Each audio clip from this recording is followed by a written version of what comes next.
Don't give up, I know you can see all the world and the mess. Okay, so I think the last one is about the whole recording process. How was it working with Steve Lillywhite again, and the process of writing and recording the new album? Can you tell us the big picture? Well, like as a calendar, I went into the studio with John Alasia and kind of scraped together ideas I'd had and came up with some new ideas over a couple weeks or a few weeks, um, and then Steve Lillywhite and the band got together, and I had about 14 ideas, and we just recorded those ideas with loose vocal things, but not really. Just mainly getting the music, figuring the music out, and rewriting parts and adding parts and changing things around. And then I went back, and then after we did that, I went in the studio with John again, and I wrote. I finished the lyrics and performed the lyrics, and then I went back in with Steve and re-performed a lot of the lyrics and vocals with Rashawn and Carter, and so that's sort of the calendar of it over about 2 months. But getting back on a real level, getting back in the studio with Steve was, when we first worked with him, it was kind of in a way a legend in the industry, and we were like just coming into it, so that was a thrill. And when we first met him, we liked the fact that when we met a lot of producers, when we met Steve, we said, "What do you want to do with us in the studio? How do you want to? What do you want to do with our music?" And he said, "I don't want to do anything with your music. I just want to make what I saw on stage happen somehow. Put it on a record so that translates without seeing you."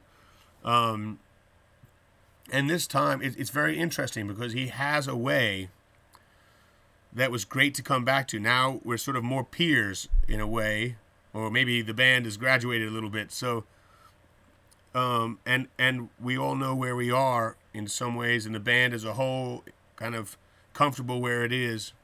But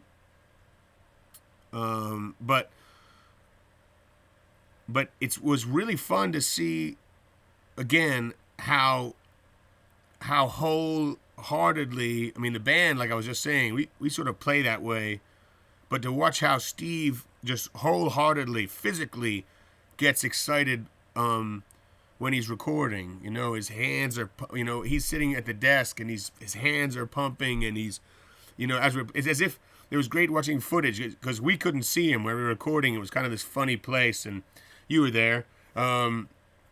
This funny, odd building, and so he couldn't really see any of us, But when you'd look at footage of him when he's recording us, it was if he was looking at us because he'd be throwing his arms out, and then every once in a while he'd try and see us, but he couldn't see us. He's an eager person, so he has a real devotion. I think the way he records music is out of love. And I mean, he's a mad hatter. He's as crazy as a loon. But then so are we all. So it works out fine. And but especially is interesting watching him.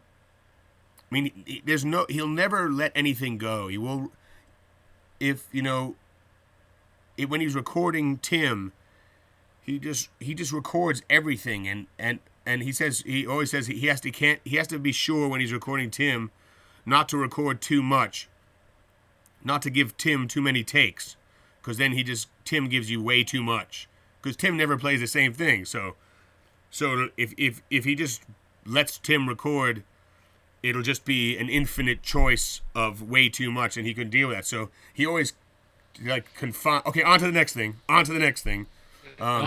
With Tim, with Boyd, and I think it's one of the reasons that Boyd features so heavily on this record in the way that he did in our earlier records with Steve, is that Steve has a real way of encouraging and inspiring Boyd's very best performances, and then going through what he has and sort of finding the parts where Boyd is transcendent, because because when Boyd is at his best, and it's live usually, he's kind of this. It's kind of a spirit, and it's kind of this. It's sort of out of body kind of thing, and when it's at its best, it's really kind of it's inspirational. But in the studio, with the exception of Steve, it's kind of hard to get him to do that, because he's just still, and he kind of so to try and get him to perform at his best, and then also to be open to finding his best. Steve and him have a really great relationship, so it's nice to have a band recording now that features Boyd so heavily, because anyone can notice that there's more Boyd performing on this record than there has been probably since Before These Crowded Streets. Nice. Oh, mercy, will we overcome this? Oh, have we come too far to turn it around?